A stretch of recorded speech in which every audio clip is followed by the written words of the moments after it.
علی مال غنیمت اور لونڈیوں کو لے کر آ رہے تھے. ایک مقام پر علی نے رات گزارا اور ایک لونڈی کے ساتھ آپ نے صحبت کی. صبح کو خالد ابن ولید اور برید ابن حصیب نے اعتراض کیا کہ آپ نے کیوں صحبت کی؟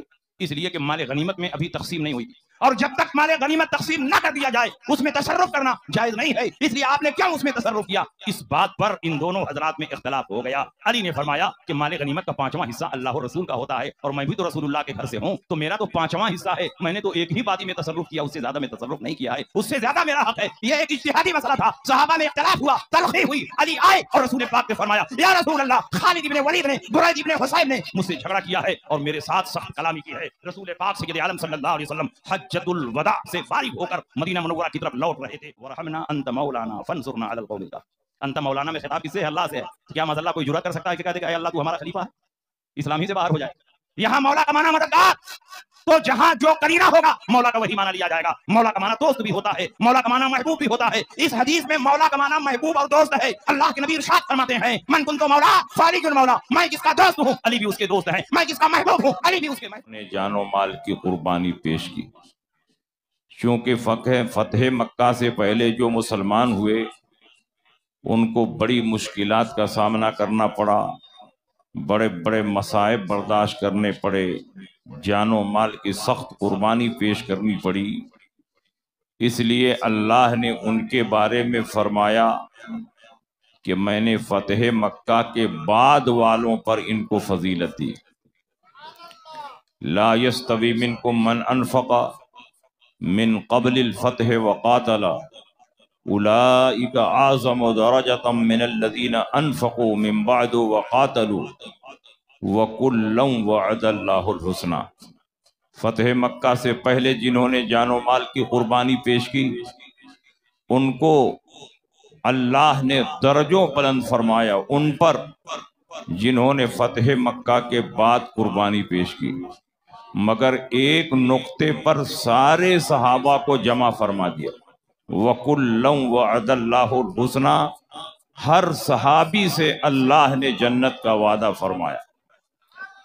اور اللہ رب العزت نے جب جنت کا وعدہ فرمایا ہے تو اللہ کا وعدہ غلط نہیں ہو سکتا. اس لیے ہمارا عقیدہ ہے کہ ہر صحابی رسول جنتی ہے، چاہے فتح مکہ سے پہلے مسلمان ہوا ہو یا فتح مکہ کے بعد مسلمان ہوا ہو، چاہے اصحاب بیعت رضوان سے ہو یا بدری صحابہ ہو یا احد کے شہداء میں سے ہو یا خندق کے اصحاب میں سے ہو، فتح مکہ کے بعد مسلمان ہوا ہو، ہر صحابی رسول جس نے بھی ایمان کی حالت میں نبی کے چہرے کو دیکھا اور ایمان پر اس کا خاتمہ ہوا، اس کا جنتی ہونا قرآن کی کثیر آیتوں سے ثابت. اس لیے ہم صحابہ کے درمیان درجات اور فضائل کے اعتبار سے فرق کرتے ہیں، لیکن ہر صحابی رسول کو ہم جنتی مانتے ہیں. معاذ اللہ اہل سنت کے نزدیک کوئی صحابی نہ تو کافر ہے، نہ منافق ہے، نہ جہنمی ہے، نہ خطا کار ہے، نہ باغی ہے، نہ طاغی ہے، نہ ظالم ہے، بلکہ ہر صحابی عادل ہے اور اللہ نے اس کو اپنی رضا کی سند عطا فرمائی اور ہر صحابی رسول کو اللہ نے جنت میں داخل کرنے کا وعدہ فرمایا. تو ہر صحابی رسول جنتی ہے. اور نبی نے ارشاد فرمایا اولئک اصحاب محمد صلی اللہ علیہ وسلم کانوا افضل هذه الامه وابرها قلوبا واعمقها علما واقلها تکلفا اختارهم اللہ لصحبت نبیہ ولاقامت دینہ. یہ محمد صلی اللہ علیہ وسلم کے صحابہ ہیں جو اس امت میں سب سے افضل ہیں.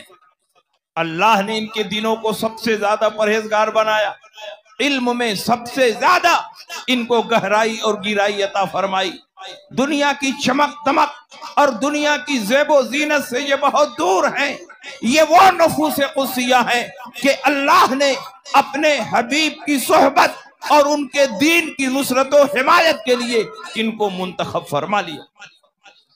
اب جو کسی صحابی رسول پر انگلی اٹھائے، کسی صحابی رسول پر لان تان کرے، تو وہ حقیقت میں صحابی رسول کو برا بلا نہیں کہہ رہا ہے، بلکہ اللہ کے انتخاب پر سوال اٹھا رہا ہے، کیونکہ اللہ نے اس کائنات میں جن کو اپنے حبیب کی صحبت کے لیے منتخب فرمایا، اسی مقدس جماعت کا نام جماعت صحابہ، اور ان سارے صحابہ میں سب سے افضل حضرت ابو بکر صدیق، اور یہ اہل سنت کا اجماعی مسئلہ ہے، یہ عقیدت کا مسئلہ نہیں بلکہ عقیدے کا مسئلہ ہے۔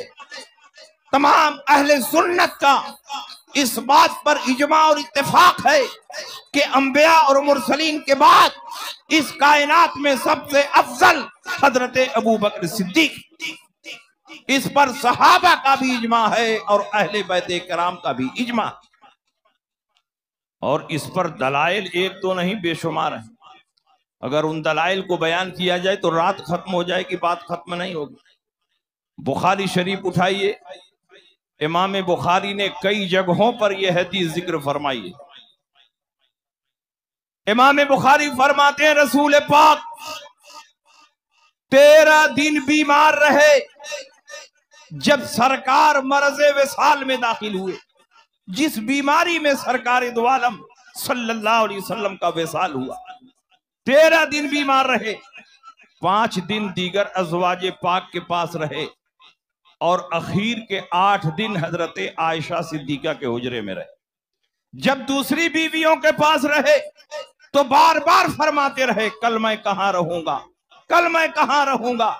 ازواج پاک نے سمجھ لیا کہ رسول پاک حجرہ عائشہ میں جانا چاہتے ہیں، ہمارا نبی عدل و انصاف کا پیکر بن کر اس دنیا میں تشریف لایا تھا، بیماری کے عالم میں بھی نبی مساوات اور برابری کا اتنا خیال فرما رہے ہیں کہ ایک بیوی کی باری میں دوسرے بیوی کے گھر جانا نہیں چاہتے۔ بیویوں نے اکٹھا ہو کر میٹنگ کی اور کہا یا رسول اللہ، آپ جس بیوی کے پاس جانا چاہیں تشریف لے جائیں، ہم سب کی طرف سے اجازت، باری کا خیال نہ فرمائیں۔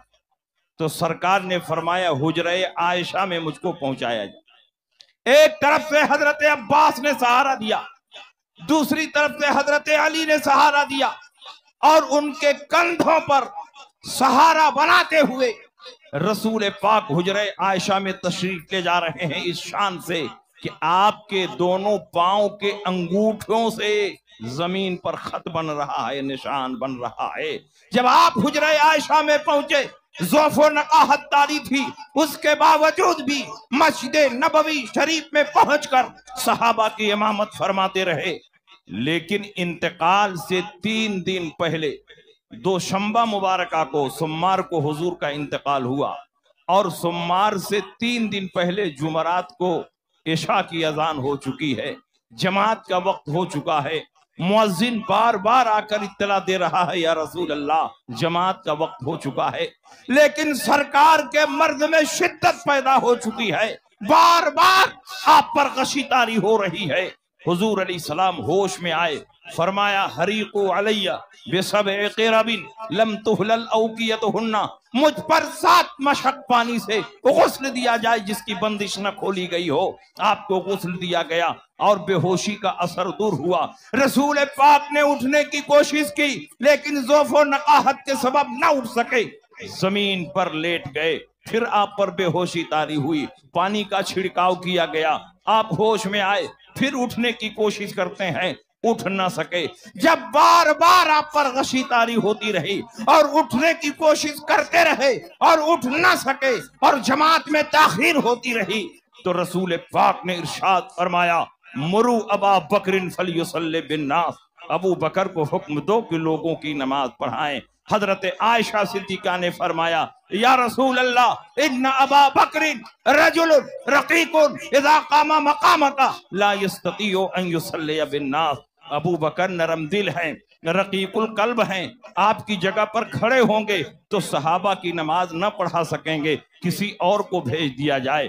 حضرت عائشہ فرماتی ہیں کہ میرے دل میں یہ بات بیٹھی ہوئی تھی کہ رسول پاک چند دنوں کے مہمان ہیں، کہیں میرے باپ مصلی پر آئے اور ادھر نبی کا وصال ہو گیا تو کوئی یہ نہ کہہ دے کہ ابو بکر صدیق منحوس ہیں، نبی کے مصلی پر آئے اور نبی کا وصال ہو گیا۔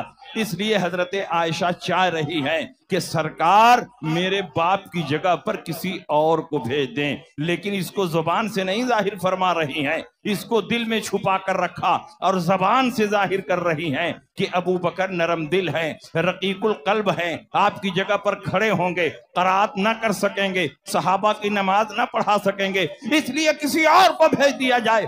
رسول پاک نے پھر فرمایا ابو بکر کو حکم دو لوگوں کی نماز پڑھائیں۔ پھر حضرت عائشہ نے وہی جملہ دہرایا، رسول پاک نے فرمایا ابو بکر کو حکم دو لوگوں کی نماز پڑھائیں۔ حضرت عائشہ نے وہی جملہ دہرایا تو چوتھی مرتبہ پرجلال لہجے میں رسول پاک نے فرمایا مروی ابا بکرین فلیصلی بالناس فَإِنَّكُنَّ لَصَوَاحِبُ یوسف، ابو بکر کو حکم دو لوگوں کی نماز پڑھائیں۔ تم لوگ یوسف علیہ السلام کی سہیلیوں میں سے معلوم ہوتی ہو کہ ایک بات کو دل میں چھپائے رکھی ہو اور زبان سے کچھ اور ظاہر کر رہی ہو۔ ابو بکر کو حکم دو لوگوں کی نماز پڑھائیں۔ پوری طاقت سے نبی نے اپنے مصلی پر ابو بکر صدیق کو قائم فرمایا اور ابو بکر صدیق نے نبی کی موجودگی میں صحابہ کی امامت فرمائی۔ اب آپ بتائیے، مسئلہ صرف نماز پڑھانے کا نہیں، اگر مسئلہ صرف نماز پڑھانے کا ہوتا تو سرکار دو عالم فرماتے چلو ابو بکر نہیں تو عمر کو بھیج دیتے ہیں، کسی اور کو بھیج دیتے ہیں، لیکن سرکار بار بار ابو بکر صدیق کو بھیج رہے ہیں اور یہ میسج دے رہے ہیں کہ آج مسئلہ صرف نماز پڑھانے کا نہیں ہے کہ امام نہیں ہے تو نائب کو بھیج دیا جائے، نائب نہیں ہے تو مؤذن کو بھیج دیا جائے، بلکہ رسول پاک پوری دنیا کو یہ میسج اور پیغام دینا چاہتے ہیں کہ آج میری زندگی میں میرے مصلی پر جو کھڑا ہو کر صحابہ کی امامت کرے گا، میرے وصال کے بعد وہی ملت اسلامیہ کا خلیفہ۔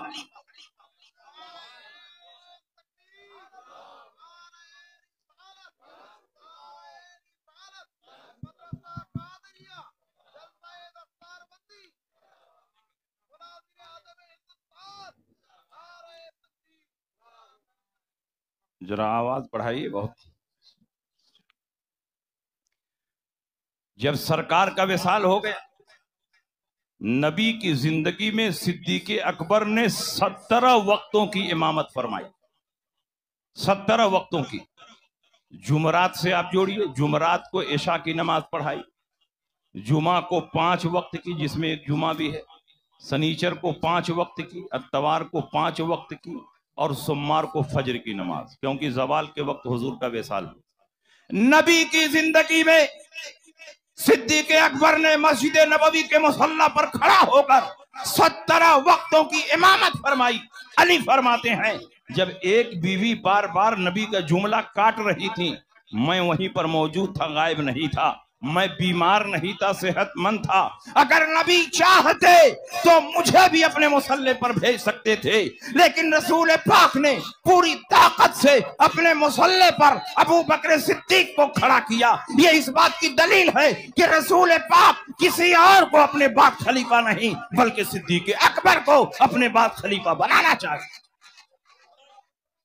تو میں نے تو اسی دن سمجھ لیا تھا کہ نبی کے وصال کے بعد ابو بکر خلیفہ ہوں، اور جب سقیفہ بنی ساعدہ میں میٹنگ ہوئی نبی کے وصال کے بعد، سارے مہاجرین و انصار جمع ہوئے اور صدیق اکبر کے ہاتھ پر تمام مہاجرین و انصار نے بیعت کی۔ حضرت علی موجود نہیں تھے، بلایا گیا، ان کے فضائل بیان کیے گئے۔ ابو بکر نے کہا اے علی، آپ رسول پاک کے چچا زاد بھائی ہیں، ان کے داماد ہیں، آپ کے بے شمار فضائل ہیں، آپ امت میں اختلاف پسند نہیں کریں گے۔ رسول پاک کے داماد حضرت علی نے فرمایا اے خلیفہ رسول آپ کو فکر کرنے کی ضرورت نہیں، قدمک رسول اللہ صلی اللہ علیہ وسلم فمن الذی یؤخرک، جب رسول پاک نے آپ کو آگے بڑھا دیا ہے تو کون ہے جو آپ کو پیچھے کر سکتا ہے؟ رضینا لدنیانا بمن رضی بہ رسول اللہ صلی اللہ علیہ وسلم لدیننا، ہم اپنی دنیا کے لیے اس سے راضی ہیں جس سے رسول پاک ہمارے دین کے لیے راضی رہے۔ سارے صحابہ کا صدیق اکبر کی بیعت پر، خلافت پر اجماع ہو گیا، اور اجماع صحابہ قطعی ہوتا، اور جو قطعیت کا منکر ہو وہ باؤنڈری آپ اسلام سے باہر ہو جاتا ہے۔ یہ اجماع امت نہیں ہے، اجماع قطعی ہے، اجماع صحابہ ہے۔ اس لیے مسئلہ صرف عقیدت کا نہیں ہے بلکہ عقیدے کا ہے۔ اس لیے جو صدیق اکبر کی صحابیت کا انکار کرے وہ بھی کافر ہے، اور جو صدیق اکبر کی خلافت اول کا انکار کرے اجماع قطعی کا انکار کرنے کی وجہ سے وہ بھی دائرہ اسلام سے باہر۔ اور سنیے، رسول پاک سید عالم صلی اللہ علیہ وسلم ہجرت فرما کر جب مدینہ منورہ تشریف لے گئے تو سب سے پہلے حضور نے قبا بستی میں قیام فرمایا، اور 4 دن میں ایک مسجد تعمیر فرمائی جس کو مسجد قبا کہتے ہیں۔ اس وقت بہت چھوٹی بنی لیکن آج بہت عالیشان مسجد بنی۔ جب مسجد کی تعمیر ہو رہی تھی صحابہ اپنے کندھوں پر پتھر ڈھو ڈھو کر لا رہے تھے، اور رسول پاک اپنے مقدس ہاتھوں سے دیوار چن رہے تھے۔ سارے صحابہ ایک ایک پتھر لا رہے تھے، عمار ابن یاسر 2 پتھر لا رہے۔ کسی صحابی نے پوچھا کہ سب لوگ ایک ایک لا رہے ہیں، تم 2 کیوں لا رہے ہیں؟ عمار ابن یاسر نے فرمایا ایک اپنے حصے کا لا رہا ہوں اور ایک رسول پاک کے حصے کا لا رہا ہوں۔ عمار ابن یاسر رضی اللہ تعالی عنہ نے عشق رسالت کی جو مثال پیش کی ہے اس کی نظیر آپ کو دور دور تک نظر نہیں آئے۔ جب مسجد تعمیر ہو گئی، سرکار دو عالم صلی اللہ علیہ وسلم اب مدینہ منورہ میں انٹر ہو رہے ہیں۔ صحابہ نے جلوس کی شکل میں نبی کا استقبال کیا، نعرے تکبیر و رسالت لگے۔ مدینہ منورہ کی چھوٹی چھوٹی بچیوں نے طلع البدر علینا پڑھا، اور نبی کی شان میں انہوں نے اشعار پڑھے۔ نبی اونٹنی پر سوار ہیں، اونٹنی آگے بڑھ رہی ہے، مدینے کی گلیوں میں گھوم رہی ہے۔ کسی صحابی نے آگے بڑھ کر اونٹنی کی رسی پکڑنا چاہا کہ اونٹنی میرے دروازے پر ٹھہر جائے اور میزبانی کا شرف مجھے حاصل ہو، تو رسول پاک نے فرمایا میری اونٹنی کی رسی چھوڑ دو، فَإِنَّهَا مَامُورَةٌ مِّنَ اللَّهِ، کیونکہ میری اونٹنی اللہ کی طرف سے مامور ہے کہ کس کے دروازے پر ٹھہرنا ہے۔ اونٹنی چلتی رہی اور ابو ایوب انصاری کے مکان پر ٹھہر گئے۔ ابو ایوب انصاری آگے آئے، نبی کا استقبال کیا، سامان اتارا، گھر میں لے گئے، کہا یا رسول اللہ یہ میرے لیے فخر کی بات ہے، سعادت کی بات ہے کہ آپ میرے مکان پہ قیام فرما۔ 6 ماہ تک حضور علیہ السلام ابو ایوب انصاری کے مکان پر مہمان رہے، اور ابو ایوب انصاری نے سرکار کی میزبانی کا حق ادا کیا۔ چند دنوں کے قیام کے بعد رسول پاک نے فرمایا اے ابو ایوب، تمہارے مکان کے سامنے یہ لمبی چوڑی زمین کس کی ہے؟ اگر یہ زمین مجھ کو مل جاتی تو میں اسی زمین پر مسجد نبوی کی تعمیر کرنا چاہتا۔ ابو ایوب انصاری نے کہا یا رسول اللہ 2 یتیم بچوں کی زمین ہے۔ وہ 2 یتیم بچے بلائے گئے، رسول پاک نے فرمایا اگر تم لوگ یہ زمین بیچ دو تو اس زمین پر میں مسجد کی تعمیر کرنا چاہتا ہوں۔ دونوں یتیم بچوں نے کہا یا رسول اللہ بیچنے کی کیا ضرورت ہے، ہمارے پاس جو کچھ ہے وہ سب آپ کا صدقہ ہے، زمین قبول فرما لیں اور اس پر مسجد نبوی کی تعمیر شروع فرما۔ نبی نے فرمایا نہیں، تم لوگ یتیم بچے ہو، جب تک قیمت نہیں لوگے میں اس زمین پر مسجد نہیں بناؤں۔ یتیم بچوں نے کہا یا رسول اللہ ہم دل سے دے رہے ہیں، آپ قبول فرما لیں۔ نبی نے فرمایا نہیں، جب تک قیمت نہیں لوگے میں اس زمین پر مسجد نہیں بناؤں گا۔ یتیم بچوں نے سوچا کہ ہم اس سعادت سے محروم ہو جائیں گے۔ یتیم بچوں نے کہا یا رسول اللہ آپ قیمت ہی دینا چاہتے ہیں تو صرف 10 دینار قیمت ادا فرما دیں۔ اور اس زمین پر مسجد کی تعمیر شروع فرما دیں۔ جب 10 دینار قیمت طے ہو گئی، رسول پاک نے ابو بکر صدیق سے فرمایا، اے ابو بکر آگے بڑھو اور اپنی جیب سے اس زمین کی قیمت ادا کرو۔ وہ زمین جس پر آج مسجد نبوی کھڑی ہے، اس زمین کو خرید کر وقف کرنے والا کوئی اور نہیں بلکہ حضرت ابو بکر صدیق۔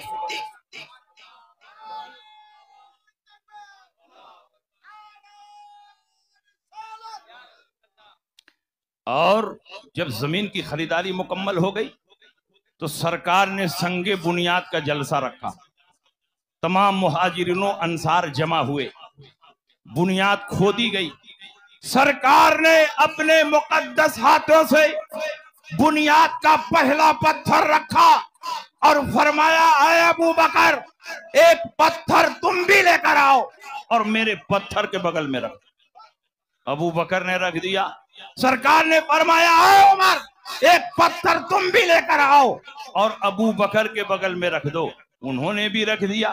سرکار نے فرمایا، اے عثمان ایک پتھر تم بھی لے کر آؤ اور عمر ابن خطاب کے بغل میں رکھ دو۔ انہوں نے بھی رکھ دیا۔ سرکار کے پتھر رکھنے کے بعد پہلا پتھر ابو بکر نے رکھا، دوسرا عمر نے رکھا، تیسرا عثمان غنی نے رکھا۔ یہ ترتیب بتا رہی ہے کہ نبی کے وصال کے بعد پہلا خلیفہ ابو بکر ہوں گے، دوسرا خلیفہ عمر ہوں گے، تیسرا خلیفہ عثمان غنی ہوں گے۔ جو افضلیت کی ترتیب ہے وہی خلافت کی ترتیب۔ سب سے افضل ابو بکر، پہلا خلیفہ ابو بکر، اس کے بعد سب سے افضل عمر تو دوسرا خلیفہ عمر، اس کے بعد سب سے افضل عثمان غنی تو تیسرا خلیفہ عثمان غنی، اور اس کے بعد سب سے افضل علی مرتضی ہے، اس لیے چوتھا خلیفہ حضرت علی مرتضی۔ اس لیے اگر تم سنی صحیح العقیدہ ہو تو اسی ترتیب کے مطابق عقیدہ رکھنا تمہارے لیے لازم اور ضروری ہے۔ اور یاد رکھو، ایک روایت تو ایسی ہے ابو بکر صدیق کی افضلیت پر کہ اس روایت کے جتنے راوی ہیں سب سید ہیں، کوئی غیر سید نہیں۔ اس حدیث میں جتنے راوی ہیں سب نبی کے گھرانے والے، سب اہل بیت اطہار، سب کے سب سید، غیر سید کوئی نہیں ہے۔ اس حدیث کو حضرت امام جعفر صادق نے بیان فرمایا۔ انہوں نے کہا، میں نے اس حدیث کو اپنے والد امام محمد باقر سے سنا۔ امام محمد باقر فرماتے ہیں، اس حدیث کو میں نے امام زین العابدین سے سنا۔ امام زین العابدین فرماتے ہیں، اس حدیث کو میں نے امام حسین سے سنا۔ امام حسین فرماتے ہیں، اس حدیث کو میں نے اپنے والد حضرت علی مرتضی سے سنا، اور علی فرماتے ہیں، اس حدیث کو میں نے خود رسول پاک کی زبان مبارک سے سنا۔ یہ حدیث ریاض النظرہ میں ہے، یہ حدیث مستدرک للحاکم میں ہے۔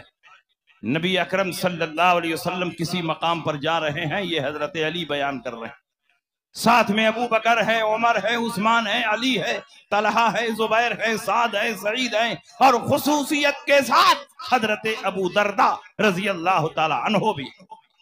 اور جب کئی لوگ ساتھ میں چلتے ہیں تو کسی مقام پر کوئی آگے بڑھ جاتا ہے، کوئی پیچھے ہو جاتا ہے۔ سارے صحابہ نبی کے پیچھے پیچھے چل رہے ہیں۔ ایک مقام پر حضرت ابو دردہ ابو بکر صدیق سے آگے ہو گئے اور ابو بکر صدیق پیچھے ہو گئے۔ ابو دردہ کی پیٹھ ابو بکر کے چہرے کے سامنے ہو گئی۔ جب رسول پاک نے دیکھا تو جلال کے عالم میں ارشاد فرمایا، یا ابا الدرداء انت تمشی قدام رجل لم تطلع الشمس بعد النبیین علی رجل افضل منہ۔ اے ابو درداء، تو اس شخصیت کے آگے آگے چل رہا ہے کہ آج تک یہ سورج کسی ایسے آدمی پر طلوع نہیں ہوا ہے انبیاء اور مرسلین کے بعد جو ان سے افضل ہو۔ وہ کون شخصیت ہے جس کی طرف رسول پاک نے اشارہ فرمایا؟ وہ کوئی اور نہیں بلکہ حضرت ابو بکر صدیق۔ تو سارے صحابہ میں سب سے افضل ابو بکر صدیق ہیں، یہ حضرت علی کا مسلک ہے۔ تو سچا مولائی وہی ہے جو علی کے مسلک پر، اور جو علی کے مسلک سے پھٹک گیا وہ مولائی نہیں ہے، وہ ایران کا فضلہ خار ہے۔ وہ ایران کے ٹکڑوں پر پلنے والا ہے۔ اگر تم اپنے آپ کو محب اہل بیت اور محب علی اور مولائی کہتے ہو تو اہل بیت اطہار کا اجماعی اور اتفاقی مسلک یہ ہے کہ انبیاء اور مرسلین کے بعد اس کائنات میں سب سے افضل حضرت ابو بکر صدیق۔ حضرت علی فرماتے ہیں خیر الناس ابو بکر الا ان یکون نبیا، تمام لوگوں میں سب سے افضل ابو بکر صدیق ہے مگر نبی نہیں۔ آپ فرماتے ہیں افضل هذه الامه بعد نبیها ابو بکر، اس امت میں انبیاء اور مرسلین کے بعد سب سے افضل حضرت ابو بکر صدیق ہیں۔ اور ایک اور حدیث میں رسول پاک نے فرمایا ما طلعت الشمس ولا غربت على احد افضل من ابی بکر الا ان يكون نبیا، آج تک یہ سورج کسی ایسے آدمی پر نہ طلوع ہوا ہے نہ غروب ہوا ہے جو ابو بکر سے افضل ہو مگر یہ کہ ابو بکر نبی نہیں۔ یہ ساری حدیثیں اس بات پر روشن دلیل ہیں کہ انبیاء اور مرسلین کے بعد اس کائنات میں سب سے افضل حضرت ابو بکر صدیق ہیں، اور جو سب سے افضل ہوگا وہی نبی کے بعد پہلا خلیفہ ہوگا۔ اور سنیے، اعلیٰ حضرت نے اس موضوع پر 6 کتابیں لکھی۔ مطلع القمرین لکھی، غایت التحقیق فی امامت العلی والصدیق، الزلال الانقا، یہ ساری کتابیں جس میں دلائل و براہین سے اعلیٰ حضرت امام احمد رضا نے حضرت ابو بکر صدیق کے فضائل بھی بیان کیے اور حضرت علی کے فضائل بھی بیان کیے۔ اسی میں سے ایک حدیث سنی، ایک شخص نبی کریم صلی اللہ علیہ وسلم کی خدمت میں اونٹ بیچنے کے لیے گیا، رسول پاک نے اس کا سارا اونٹ خرید لیا، مگر رسول پاک نے پیسہ نہیں دیا، ادھار خریدا، بعد میں پیسہ آئے گا تو دیا جائے۔ وہ شخص اونٹ بیچ کر جا رہا تھا، راستے میں حضرت علی ملے، کہا کہاں سے آ رہے ہو؟ کہا رسول پاک کی خدمت سے آ رہا ہو۔ کہا کس لیے گئے تھے؟ اونٹ بیچنے۔ کہا نبی نے اونٹ خرید لیا؟ کہا سارا اونٹ خرید لیا۔ کہا نبی نے پیسہ دیا؟ کہا پیسہ نہیں دیا، ادھار خریدا۔ حضرت علی نے فرمایا کہ تم پھر نبی کی خدمت میں جاؤ اور نبی سے پوچھو یا رسول اللہ، اگر آپ کو کوئی حادثہ پیش آ گیا اور آپ اچانک دنیا سے چلے گئے تو میرے اونٹوں کی قیمت کون ادا کرے گا؟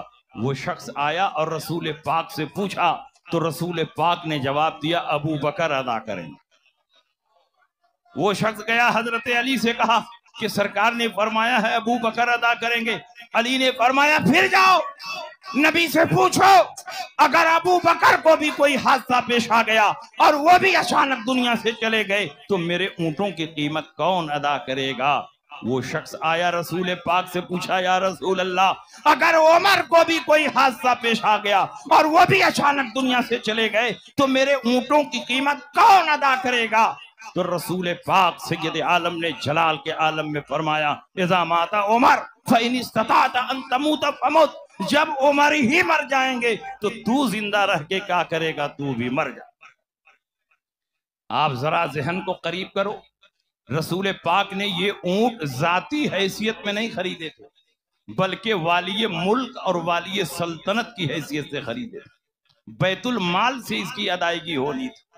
جیسے ہندوستان کا وزیر اعظم جب ورلڈ بینک سے قرض لیتا ہے تو اگر اس کی حکومت چلی جائے، وہ وزیر اعظم چلا جائے تو دوسری حکومت آئے گی، دوسرا وزیر اعظم آئے گا تو ورلڈ بینک کا قرض ادا کرے، یہ دوسری حکومت بھی چلی جائے تیسری حکومت آئے گی وہ قرضہ ادا کرے گی۔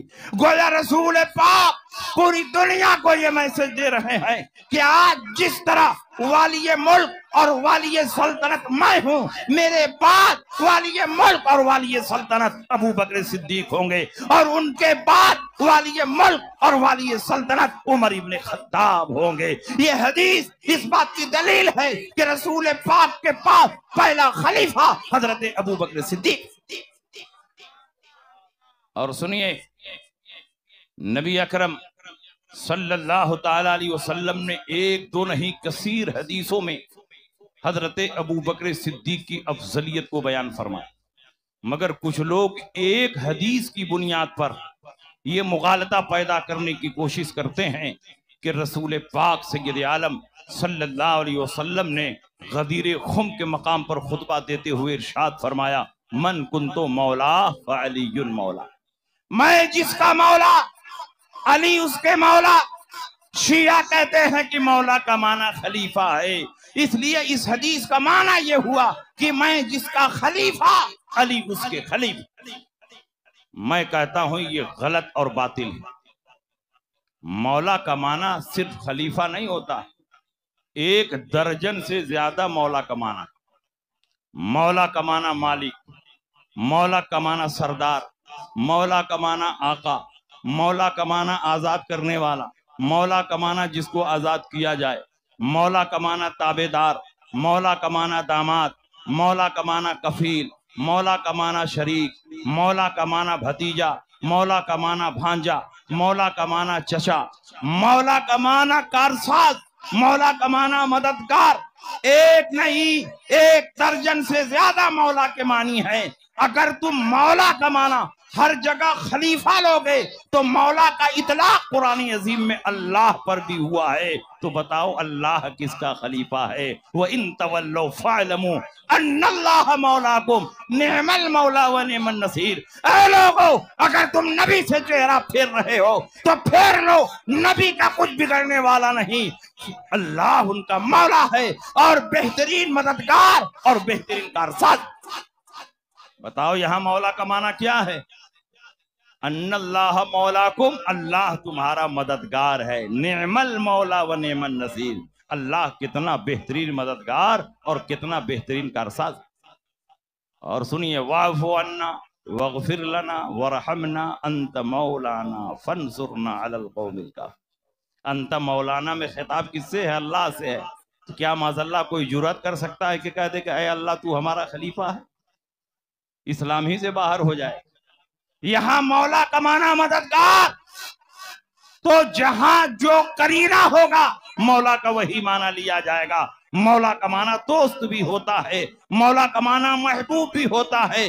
اس حدیث میں مولا کا معنی محبوب اور دوست ہے۔ اللہ کے نبی ارشاد فرماتے ہیں، من کنتو مولا فعلی مولا، میں جس کا دوست ہوں علی بھی اس کے دوست ہیں، میں جس کا محبوب ہوں علی بھی اس کے محبوب ہیں۔ اور یہ محبوب اور دوست کا معنی ہم نے کہاں سے نکالا؟ اپنی طبیعت سے نہیں ہے، اسی حدیث سے نکالا۔ یہ لوگ حدیث کا ایک ہی ٹکڑا بیان کرتے ہیں۔ اس حدیث کا بیک گراؤنڈ پہلے سن لیجیے۔ ایک جنگ میں خالد ابن ولید اور بریدہ ابن حصیب گئے ہوئے تھے اور مسلمانوں کو فتح ملی، مال غنیمت ملا، تو رسول پاک نے مال غنیمت لانے کے لیے حضرت علی کو بھیجا، کہا جاؤ تم مال غنیمت لے کر آؤ۔ علی گئے، مال غنیمت میں کچھ لونڈیاں بھی تھی۔ علی مال غنیمت اور لونڈیوں کو لے کر آ رہے تھے۔ ایک مقام پر علی نے رات گزارا اور ایک لونڈی کے ساتھ آپ نے صحبت کی۔ صبح کو خالد ابن ولید اور برید ابن حصیب نے اعتراض کیا کہ آپ نے کیوں صحبت کی؟ اس لیے کہ مال غنیمت میں ابھی تقسیم نہیں ہوئی تھی، اور جب تک مال غنیمت تقسیم نہ کر دیا جائے اس میں تصرف کرنا جائز نہیں ہے، اس لیے آپ نے کیوں اس میں تصرف کیا؟ اس بات پر ان دونوں حضرات میں اختلاف ہو گیا۔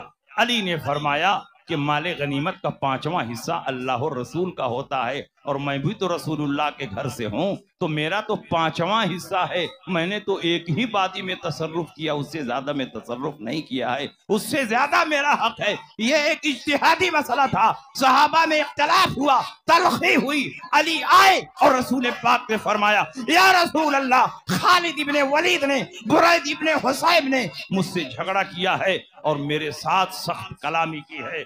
رسول پاک سید عالم صلی اللہ علیہ وسلم حجۃ الوداع سے فارغ ہو کر مدینہ منورہ کی طرف لوٹ رہے تھے۔ مکہ اور مدینہ کے درمیان مقام غدیر اور غدیر خم پر اللہ کے نبی نے صحابہ کو روکا، جو صحابہ آگے بڑھ چکے تھے ان کو روکا، جو پیچھے آ رہے تھے ان کا انتظار کیا، لکڑی کا ممبر بنایا، ممبر پر تشریف لے گئے، علی کا ہاتھ پکڑا اور علی کے فضائل بیان کیے، اور اسی موقع پر رسول پاک نے فرمایا من کنتو مولا